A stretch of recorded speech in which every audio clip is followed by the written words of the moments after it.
सभी का अपने इस YouTube चैनल पे स्वागत है। आज के इस क्लास में हम IUPAC नामकरण को 0 लेवल से सीखेंगे और वो भी हिंदी मीडियम में। तो हिंदी मीडियम के स्टूडेंट के लिए काफ़ी इम्पोर्टेंट वीडियो है।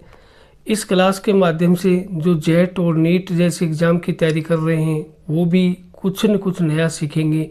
तो आज की क्लास को शुरू करते हैं। तो देखिए IUPAC नामकरण जो है वो कैसे किया जाता है। ये क्लास 11th और 12th के स्टूडेंट के लिए भी इम्पोर्टेंट है। जेट और CUT जैसे एग्ज़ाम की तैयारी कर रहे हैं उनके लिए भी इम्पोर्टेंट है। तो सबसे पहले देखो IUPAC नामकरण के लिए अपने कुछ चीज़ों का ध्यान रखना होता है। सबसे पहले देखो इसमें कार्बन की एक काउंटिंग होती है कि कार्बन के लिए पूर्व लगन क्या यूज किए जाते हैं, मूल शब्द क्या यूज किए जाते हैं। तो देखिएगा कार्बन अगर एक है तो उसके लिए मैथ यूज किया जाएगा। कार्बन अगर 2 आ रहे हैं तो उसके लिए एथ यूज किया जाएगा। कार्बन 3 आ रहे हैं तो 3 कार्बन के लिए प्रोप यूज किया जाएगा। 4 कार्बन के लिए ब्यूट यूज किया जाएगा, ब्यूट। 5 कार्बन के लिए पेंट यूज किया जाएगा। 6 कार्बन के लिए हेक्स यूज किया जाएगा। ऐसे ही 7 कार्बन के लिए 7 कार्बन अगर आते हैं तो उसके लिए हेप्ट यूज किया जाएगा। ठीक है, हेप्ट। 8 कार्बन आएंगे तो उसके लिए ओक्ट यूज किया जाएगा, ओक्ट। 9 कार्बन आएंगे तो उसके लिए नॉन यूज किया जाएगा। 10 कार्बन आएंगे तो उसके लिए डेक यूज किया जाएगा। तो इस प्रकार से IUPAC नामकरण में कार्बन की संख्या के हिसाब से, कार्बन के नंबर के हिसाब से इनके ये मूल शब्द यूज किए जाते हैं, जिनको अपने कार्बन के लिए पूर्व लगन भी कह सकते हैं। तो ये यहाँ से मूल शब्द हैं जो सभी विद्यार्थियों को आने चाहिए। अब उसके बाद देखो ये यहाँ पर हो गए मूल शब्द, तो इनको अपने को ध्यान रखना है। फिर उसके बाद अपने चलते हैं कि इन मूल शब्दों के बाद जो चीज़ अपने को आनी चाहिए वो क्या है कि जैसे अपने को अलग अलग सजातीय श्रेणियाँ होती हैं, जैसे एल्केन हो गया, एल्कीन हो गया, एल्काइन हो गया, या फिर इसी तरह से क्रियात्मक समूह वाली सजातीय श्रेणियाँ होती हैं, जैसे एल्कोहल हो गया, एल्डिहाइड हो गया, कीटोन हो गया। उन सभी का अगर हम नामकरण सीखें तो सबसे पहले अपने को सबसे एक आधार मान के चलना है एल्केन का नामकरण। तो देखिएगा एल्केन के नामकरण से शुरू करते हैं। तो एल्केन का नामकरण कैसे किया जाता है वो देखिएगा। एल्केन का नामकरण, एल्केन का नामकरण। तो देखो एल्केन के नामकरण के लिए अपने को क्या ध्यान रखना है या क्या चीज़ें अपने को ज़रूरी हैं, क्या अपने को रूल ध्यान में रखने हैं, वो सब हम चर्चा करने वाले हैं। तो एल्केन के नामकरण में सबसे पहले, जैसे अगर हम नियमों की बात करें तो कोई भी यौगिक अगर दिया हुआ है तो उस यौगिक के लिए अपने सबसे पहले नियम के अंदर आए तो सबसे पहले इसमें मुख्य कार्बन श्रृंखला का चयन करते हैं, मुख्य कार्बन श्रृंखला का चयन करते हैं। ये अपना एक पहला नियम है, मुख्य कार्बन श्रृंखला का चयन, मुख्य कार्बन श्रृंखला का चयन, मुख्य कार्बन श्रृंखला का चयन करना है। ये अपना पहला रूल है, पहला नियम है। अब देखिए मुख्य कार्बन श्रृंखला कौन सी होगी। एल्केन में मुख्य कार्बन श्रृंखला वो होती है जिसमें ज़्यादा से ज़्यादा कार्बन परमाणु उपस्थित होते हैं, यानी सबसे ज़्यादा कार्बन वाली जो चेन है, ज़्यादा कार्बन संख्या वाली जो श्रृंखला है उसको अपने मुख्य श्रृंखला मानेंगे। जैसे कुछ एग्जाम्पल के थ्रू इसको समझने की कोशिश करते हैं। जैसे ये CH3 या फिर CH3, फिर ऐसे ही CH3, CH3, ये कोई एक यौगिक है। इस यौगिक में मुख्य कार्बन श्रृंखला कौन सी होगी ये देखिएगा। देखो 1 2 3 4 कार्बन की एक श्रृंखला बन रही है। अगर दूसरी टाइप से देखें या अन्य श्रृंखलाओं को देखें तो अन्य श्रृंखलाएं अपनी क्या हो सकती हैं, देखो अन्य श्रृंखलाएं बन सकती हैं 1 2 3, यानी ये जो श्रृंखला बन रही है देखिएगा, ये श्रृंखला भी एक यहाँ पर श्रृंखला हो सकती है, लेकिन इस श्रृंखला को हम मुख्य श्रृंखला नहीं मानेंगे, क्योंकि इसमें देखो 3 ही कार्बन आ रही हैं, 1 2 3 कार्बन आ रहे हैं। लेकिन ये जो सीधी श्रृंखला देख रहे थे ऐसे वाली, इसमें कितने कार्बन आ रहे हैं, 4 कार्बन आ रहे हैं। तो मुख्य श्रृंखला उसको माना जाएगा जिसमें ज़्यादा कार्बन परमाणु उपस्थित हों। तो यहाँ पर मुख्य श्रृंखला हो गई ये 4 कार्बन वाली, 4 कार्बन वाली जो श्रृंखला है उसको हम क्या मानेंगे, मुख्य श्रृंखला मानेंगे। तो इस तरह से अपनी मुख्य श्रृंखला को उसको मानना है जिसमें ज़्यादा कार्बन परमाणु उपस्थित हों। तो ज़्यादा कार्बन परमाणु वाली जो श्रृंखला है उसको अपने मुख्य श्रृंखला मान लेंगे, ठीक है। अब उसमें देखिएगा, जैसे अपने यहाँ से अगर देखें कि मुख्य श्रृंखला हमने मान ली, कौन सी श्रृंखला, मुख्य श्रृंखला मानेंगे ये लंबे वाली श्रृंखला जिसमें ज़्यादा कार्बन आ रहे हैं, 4 कार्बन आ रही हैं, ठीक है। तो मुख्य श्रृंखला आपने मान ली, ये मुख्य श्रृंखला ये वाली मान लेंगे, ये मुख्य श्रृंखला है, ठीक है। अब कई बार ऐसी कंडीशन होती है कि सेम कार्बन परमाणु की एक से ज़्यादा श्रृंखलाएं बन रही होती हैं। तो उस कंडीशन में समान कार्बन परमाणुओं की एक से ज़्यादा श्रृंखलाएं बन रही हों, तो उस कंडीशन में उस श्रृंखला को मुख्य श्रृंखला मानेंगे जिसमें ज़्यादा से ज़्यादा प्रतिस्थापी उपस्थित हो। जैसे ये जो हैं साइड ब्रांच जो है, साइड में जो लगी हुई कार्बन श्रृंखलाएं हैं, इनको प्रतिस्थापी कहते हैं। तो ज़्यादा से ज़्यादा प्रतिस्थापी उसमें होनी चाहिए। जैसे अगर मान लो ये CH3 है, फिर ये CH3 है, इस प्रकार से अपने यहाँ देखें तो देखो आप, ये CH2 है और ये यहाँ पर CH3 है, ठीक है, और फिर यहाँ पर ये CH है और ये CH3 है, इस प्रकार से है।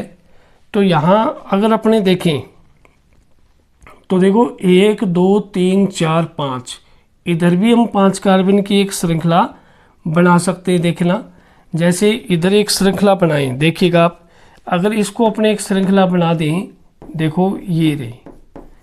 अब इसमें देख कितना है कि मुख्य श्रृंखला कौन सी बनेगी, मुख्य श्रृंखला कौन सी है। तो पहले अपने गिनके देखते हैं कि ज़्यादा कार्बन कौन सी में आ रहे हैं। तो ज़्यादा कार्बन वाली जो श्रृंखला है उसको पहले एक बार देखना अपने को।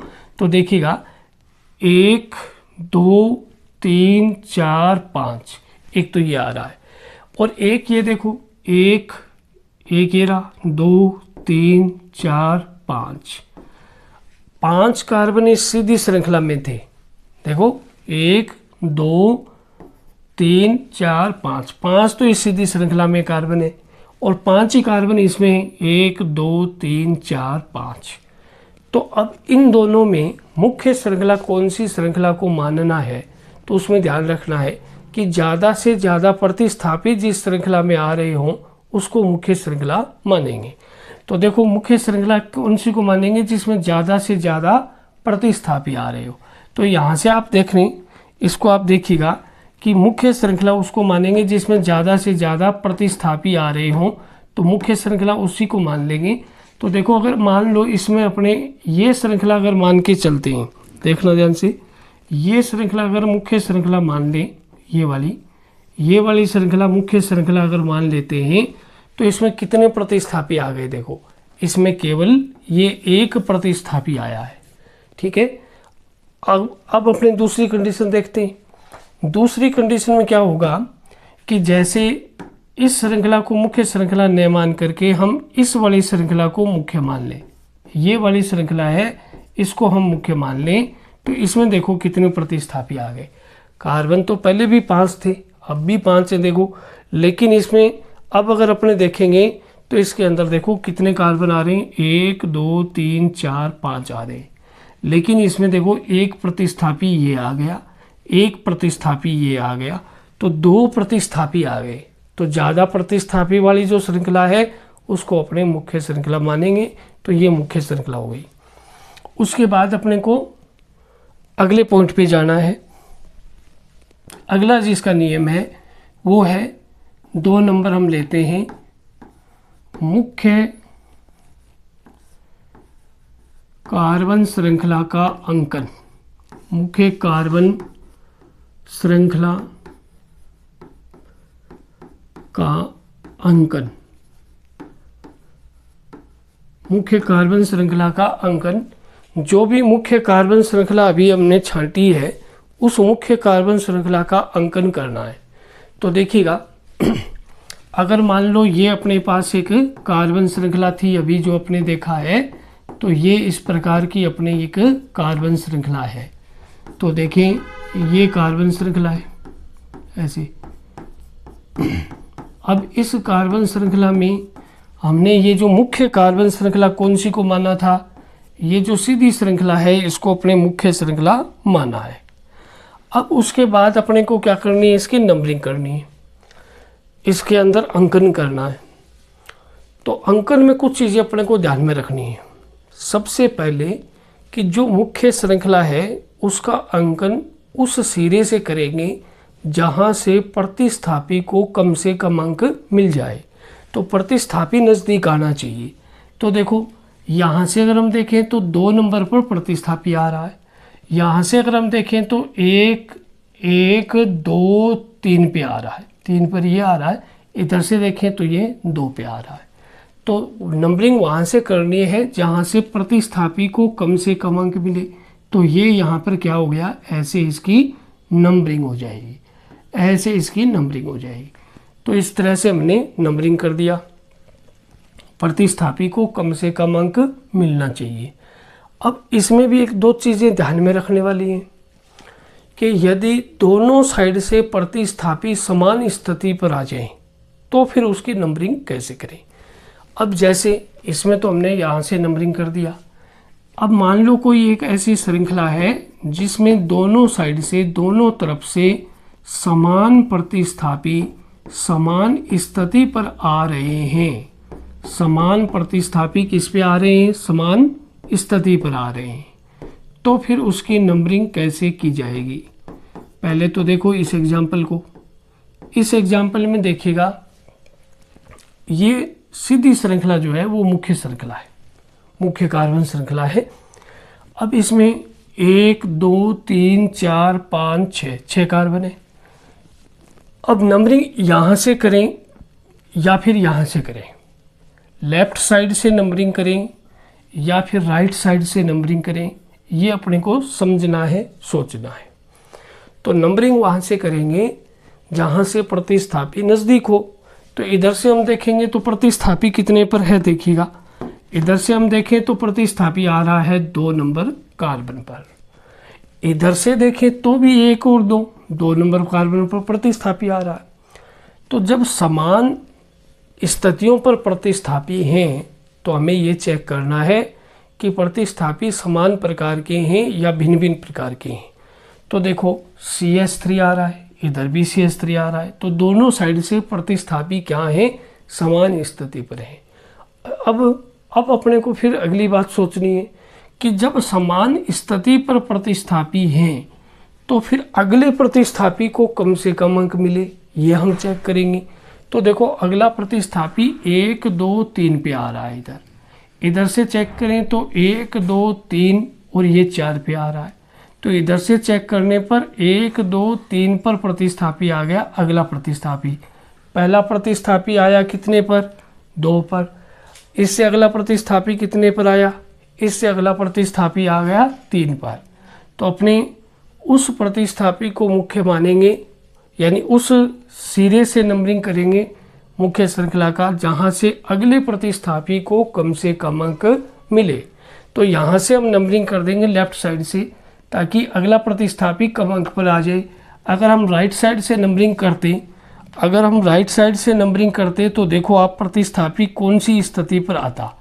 यहाँ से ये 1 ये 2 नंबर पर पहला प्रतिस्थापी आ गया, फिर 3, फिर ये आ गया यहाँ पर 4 नंबर कार्बन।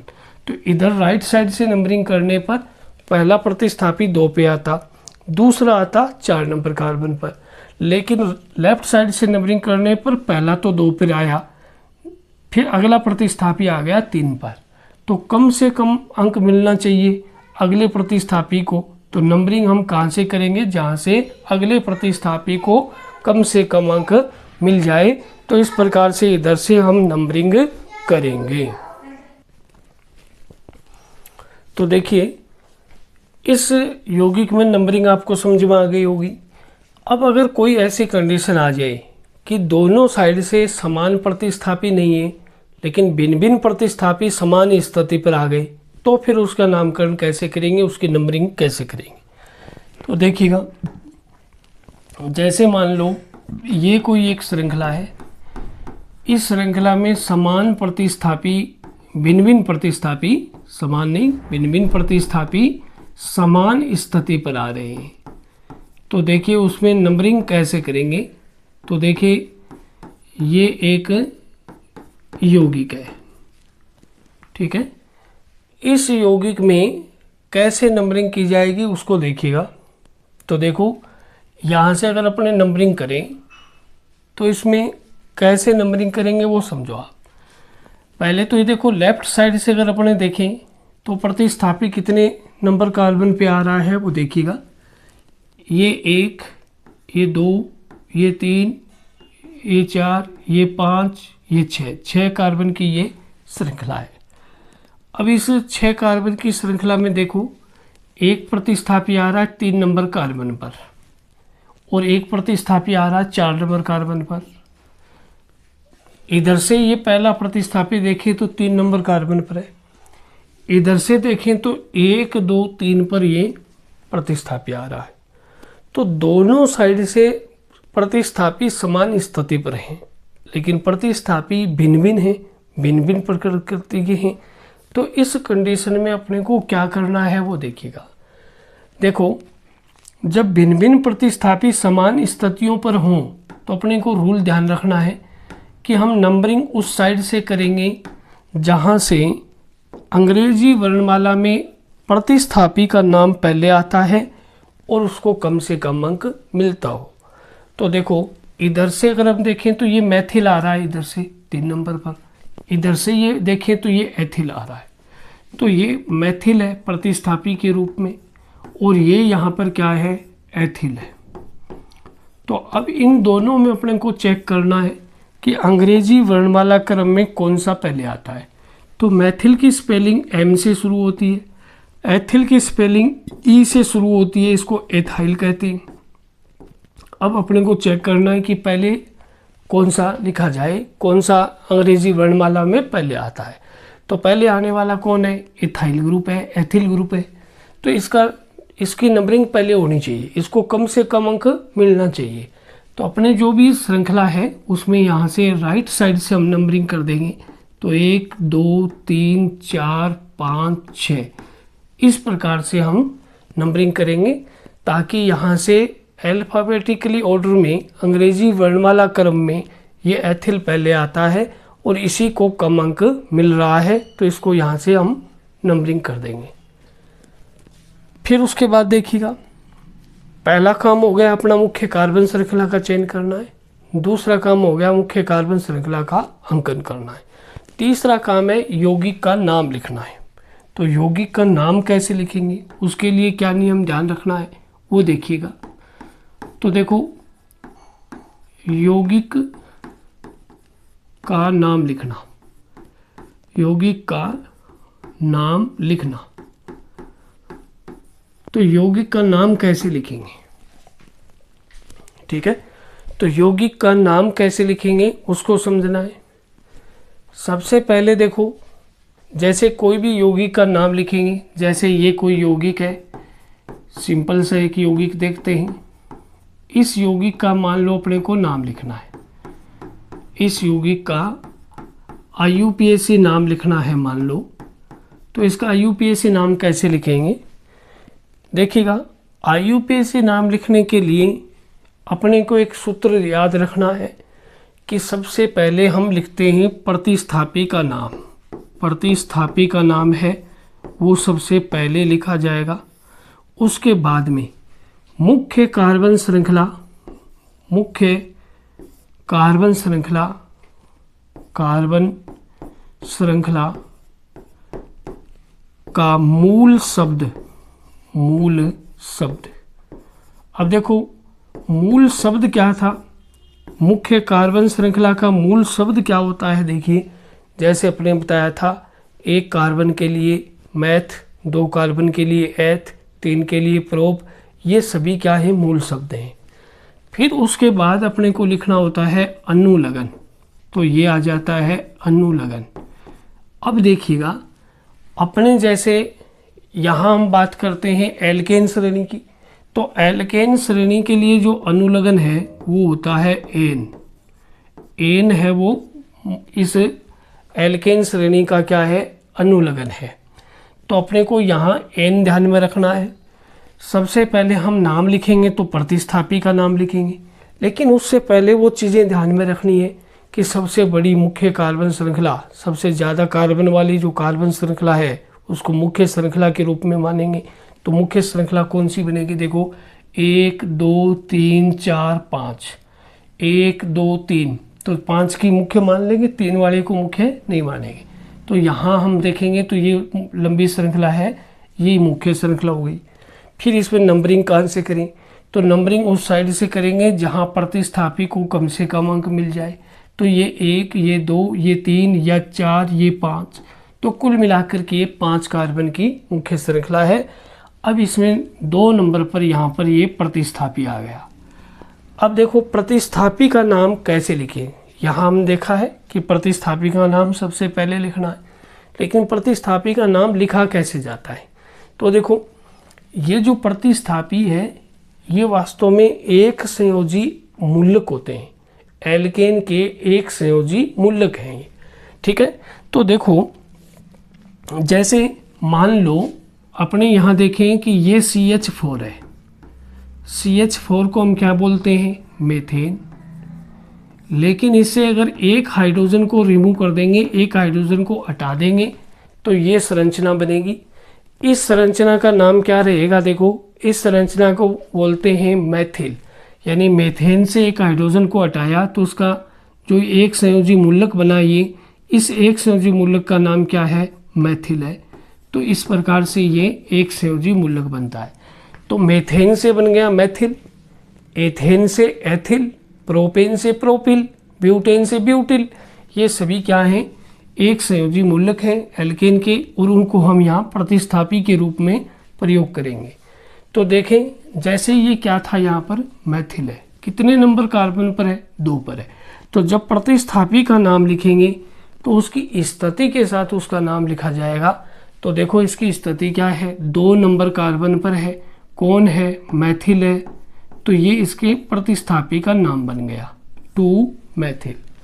अब देखो मुख्य कार्बन श्रृंखला में टोटल कार्बन है 5, और 5 के लिए अपना मूल शब्द बनता है पेंट। जैसे 1 के लिए मैथ, 2 के लिए एथ, 3 के लिए प्रोप, 4 के लिए ब्यूट, 5 के लिए पेंट। तो मूल शब्द है अपना पेंट, ये पेंट मूल शब्द हो गया। अब अपने को लिखना है, मूल शब्द लिख दिया, प्रतिस्थापी लिख दिया, अनुलग्न लिखना है। अनुलग्न यहाँ एल्केन के लिए अनुलग्न एन है, तो यहाँ पर इसमें एन ऐसे साथ में लिख दिया जाएगा। तो नाम क्या बन गया, 2 मैथिल पेंटेन, ये इसका IUPAC नाम हो गया। तो ऐसे कुछ और एग्जाम्पल देखते हैं। जैसे अपने को ये एग्जाम्पल दिया हुआ है, मान लो इस एग्जाम्पल का अपने को IUPAC नाम लिखना है, इस एग्जाम्पल का IUPAC नाम लिखना है। तो इसका IUPAC नाम कैसे लिखेंगे, सबसे पहले मुख्य कार्बन श्रृंखला का चयन करना है। तो मुख्य कार्बन श्रृंखला ये सीधी वाली श्रृंखला हो गई, ज़्यादा कार्बन है, 1 2 3 4 5 कार्बन है। अब इसमें नंबरिंग कहाँ से करें, नंबरिंग उस सिरे से करेंगे जहाँ से प्रतिस्थापी को कम से कम अंक मिलता है। तो यहाँ से कम से कम अंक यानी 2 नंबर कार्बन पर क्या मिल रहा है, CH3 आ रहा है। इधर से देखें तो 1 2 3 पर प्रतिस्थापी है। तो हम नंबरिंग कहाँ से करेंगे, यहाँ से प्रतिस्थापी को कम से कम अंक मिल रहा है, तो यहाँ से कम अंक मिल गया। तो ये हो गया नंबरिंग। अब अपने को नाम लिखना है, नाम लिखेंगे तो सबसे पहले नाम लिखा जाएगा प्रतिस्थापी का उसकी स्थिति के साथ। तो देखिए ये 2 नंबर पर कौन आ रहा है, मैथिल आ रहा है, 3 नंबर पे कौन आ रहा है, एथिल आ रहा है। तो ये हो गया मैथिल, मैथिल, और ये है एथिल, ये है एथिल। अब देखो इसकी स्पेलिंग होती है एम से शुरू, इसकी स्पेलिंग होती है ई से शुरू। अब अपने को ध्यान ये रखना है कि जब प्रतिस्थापी एक से ज़्यादा आ जाए और वो भी भिन्न भिन्न प्रकार के हों तो अपने को उनके अंग्रेजी वर्णमाला क्रम के अनुसार ही उनके नाम पहले लिखने हैं। जो अंग्रेजी वर्णमाला क्रम में पहले आता है उनका नाम पहले लिखा जाएगा, उसके नाम के आधार पे देखेंगे। तो देखो यहाँ पर एथिल ई आ रहा है, मैथिल में एम आ रहा है, तो एथिल का नाम पहले आता है। तो एथिल को पहले नाम लिखना है, चाहे उसकी नंबरिंग कुछ भी हो, यानी नंबरिंग साथ में लिखते हुए, इसकी स्थिति को साथ में लिखते हुए उसको पहले नाम में लिखेंगे। तो पहले एथिल को लिखना है जो कि 3 नंबर पर है। तो नाम क्या बनेगा, देखो 3 एथिल, 3 एथिल हो गया। फिर उसके बाद 2 पर कौन है, मैथिल है, तो ये 2 मैथिल, ऐसे 2 मैथिल हो गया। फिर उसके बाद क्या हो गया, उसके बाद ये मुख्य श्रृंखला हो गई जिसमें कितने कार्बन है, 5 कार्बन के लिए क्या आएगा, पेंट। फिर मुख्य श्रृंखला के बाद में हम लिखते हैं अनुलग्न, अनुलग्न यहाँ पर होगा एन, तो ये नाम क्या बन जाएगा, पेंटेन। तो नाम क्या बन गया, देखो 3 एथिल 2 मैथिल पेंटेन। एक चीज़ और भी ध्यान रखेंगे कि जहाँ कहीं भी अंक और शब्द आ रहा है वहाँ पर हम ये डैश लिख रहे हैं, इस डैश को हाइफन कहा जाता है। ये डैश जो है इसको हाइफन कहते हैं। तो अंक व शब्दों के बीच में ये हाइफन आता है, ठीक है। और 2 अंकों के बीच में कोमा लगानी है, उसको भी अपने देख लेते हैं नेक्स्ट एग्जाम्पल में। तो देखिएगा CH3, फिर ये CH3, फिर उसके बाद CH और ये CH3, फिर उसके बाद CH और CH3। अब इसमें आप चेक करो कि मुख्य श्रृंखला कौन सी बनेगी। मुख्य श्रृंखला यही बन जाएगी 4 कार्बन की। तो मुख्य श्रृंखला 1 2 3 4 कार्बन की मुख्य श्रृंखला हो गई। तो अब इसमें सबसे पहले नाम किसका लिखा जाए, नाम लिखा जाएगा प्रतिस्थापी का। प्रतिस्थापी इधर से 2 नंबर पर है, इधर से भी 2 नंबर पर था, तो नंबरिंग हम इधर से भी कर सकते थे, लेकिन यहाँ से नंबरिंग कर दिया। प्रतिस्थापी 2 और 3 पर है, तो देखो 2,3 2 बार आ गई ना सेम प्रतिस्थापी, इसलिए एक साथ लिखेंगे हम ऐसा 2,3, फिर 2 बार आया यानी डाई। अगर प्रतिस्थापी समान आ रहे हैं और एक से ज़्यादा आ रहे हैं तो डाई ट्राई इस तरह के पूर्व लग्न यूज किए जाते हैं। तो यहाँ पर डाई आ गया इन दोनों के लिए। फिर उसके बाद मूल शब्द क्या आएगा, 4 कार्बन के लिए आता है, सॉरी इसमें पहले अब डाई के बाद में लिखेंगे मैथिल, क्योंकि मैथिल ग्रुप है वो 2 बार आया है, तो डाई मैथिल। फिर उसके बाद 4 कार्बन के लिए मूल शब्द क्या होता है, ब्यूट, ठीक है। अब मूल शब्द भी आ गया, तो अब अपने को लिखना है अनुलग्न। तो अनुलग्न एल्केन के लिए क्या होगा, एन आएगा। तो ये मुख्य श्रृंखला के साथ ही जो रूट नेम है, मूल शब्द है, उसके साथ ही हम लिख देंगे एन, तो नाम क्या बन जाएगा, ब्यूटेन। तो पूरा नाम क्या बन गया, 2,3 डाई मैथिल ब्यूटेन। अब इसमें एक चीज़ और भी ध्यान में रखते हैं, IUPAC नामकरण में जब तक कोई भी बीच में नंबर नहीं आ जाए तब तक हम एकल नाम ही लिखेंगे, बीच में कोई गैप नहीं रखेंगे, कोई स्पेस नहीं रखेंगे। तो इसको भी हम ध्यान में रखना है। तो इसी प्रकार से एक एग्जाम्पल और देखो आप, जैसे एक एग्जाम्पल ये है कि इसमें अपने इस प्रकार से ऐसे लिखा हुआ है, जैसे C2H5 है, फिर यहाँ पर कुछ नहीं होकर के फिर आगे अपने श्रृंखला ऐसे चला देंगे। इस प्रकार से हम श्रृंखला चला देंगे कि ऐसे CH2 फिर CH3। अब इस यौगिक के लिए अपने को IUPAC नामकरण करना है, IUPAC नाम लिखना है, तो कैसे लिखेंगे। तो इस यौगिक का IUPAC नाम लिखेंगे तो सबसे बड़ी मुख्य कार्बन श्रृंखला का चयन करो। तो मुख्य कार्बन श्रृंखला कौन सी हो गई, मुख्य कार्बन श्रृंखला हो गई ये वाली, ये मुख्य कार्बन श्रृंखला 1 2 3 4 5 कार्बन की। नंबरिंग कौन सी साइड से, इधर से भी 3 नंबर पर प्रतिस्थापी, इधर से भी 3 नंबर पर प्रतिस्थापी है, तो हम यहाँ से नंबरिंग कर देंगे, ऐसे नंबरिंग हो जाएगी। अब प्रतिस्थापी अलग अलग प्रकार के हैं, सेम स्थिति पर हैं, तो उनके नाम फिर अंग्रेजी वर्णमाला क्रम के अनुसार लिखेंगे कि अंग्रेजी वर्णमाला क्रम में जिस प्रतिस्थापी का नाम पहले आता है उसको पहले लिखा जाएगा। तो देखो ये एथिल है, ई से स्पेलिंग शुरू होती है, ये मैथिल है, एम से स्पेलिंग शुरू होती है। तो हम क्या करेंगे, पहले ई वाले का नाम लिखेंगे, तो नाम क्या बन जाएगा 3 एथिल। तो ये हो गया 3 एथिल। फिर उसके लिए 3 नंबर कार्बन पर ही क्या है, मैथिल भी है, तो 3 मैथिल।